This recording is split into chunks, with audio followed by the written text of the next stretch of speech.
നമ്മളിന്ന് ഉണ്ടാക്കാൻ പോകുന്ന ചീരക്കറിയാണ്. അപ്പോൾ അതിനാവശ്യമായിട്ടുള്ള പരിപ്പ് നന്നായിട്ട് കഴുകി എടുത്തിട്ടുണ്ട്. അതിനുശേഷം നമ്മൾ ഫ്ലെയിം ഓൺ ചെയ്യുന്നുണ്ട്. അപ്പോൾ നന്നായിട്ട് നമ്മൾ അതൊന്ന് വേവിക്കാൻ വെക്കുന്നുണ്ട്.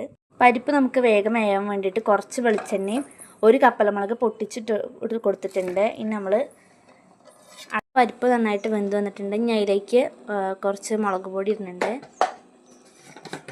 കുറച്ച് മഞ്ഞൾപ്പൊടി ഇട്ട് കൊടുക്കുന്നുണ്ട്, ഉപ്പ് ഇട്ട് കൊടുക്കുന്നുണ്ട്. ഉപ്പ് ഇനി നന്നായിട്ട് തിളച്ച് വരട്ടെ. അപ്പോൾ അതുവരെ നമുക്ക് വെയിറ്റ് ചെയ്യാം.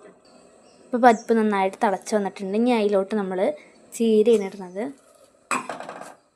ഇനി ഇതിലേക്ക് കുറച്ച് അരപ്പ് റെഡിയാക്കാനുണ്ട്. അപ്പോൾ അതിനായിട്ട് നമ്മൾ കുറച്ച് തേങ്ങ എടുത്തിട്ടുണ്ട്. അതിലേക്ക് കുറച്ച് സവോള, വെളുത്തുള്ളി, ചെറിയുള്ളി ഇട്ടിട്ട്, ചെറിയുള്ളി അതുപോലെ തന്നെ കുറച്ച് ജീരകം ഇടുന്നുണ്ട്. നന്നായിട്ട് നമുക്കൊന്ന് അരച്ചെടുക്കാം. ഇപ്പോൾ ചീര നന്നായിട്ട് വെന്ത് വന്നിട്ടുണ്ട്. ഇനി അതിലേക്ക് നമ്മൾ അരപ്പ് റെഡിയാക്കണം എന്ന് പറഞ്ഞല്ലോ, ആ അരപ്പ് നമുക്ക് ഇതിലോട്ടൊന്ന് ഒഴിച്ചു കൊടുക്കാം.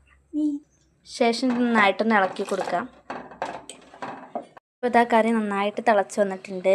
ഇനി നമുക്ക് ഫ്ലെയിം ഒന്ന് ഓഫ് ചെയ്യാം.